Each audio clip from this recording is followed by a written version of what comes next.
Vi løtene må jeg planlegge vending etter vekkene. Det er ikke akkurat den beste maten. Altså. Det er beste maten til å planlegge vending etter hva man vil oppnå, og ikke hos vekkere.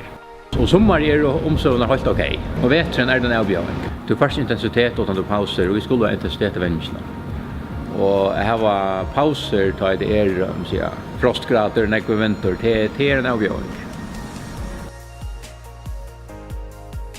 Altså, jeg hadde omsorgen kunne gjøre snakk bedre. Vi tar sånne breitene som vi er glad for. Vi får ikke lov ta til kave til å ta det frist og samtidig gråt her. Og de leser kappinger til at det ringt vever, tar det alt for en vinter til å få en godkjenne kapping. Det kan jeg snakke bedre. Lovene som heter her kan det ikke være mer enn 2 meters kunde undan det. Tror at om det er mer så blir det lov ikke godkjent. Ja, det er øyelig til at 2 meters kunde er ikke en vinter. Eller til at gjerne kan mod, men til vanlig så vi får det.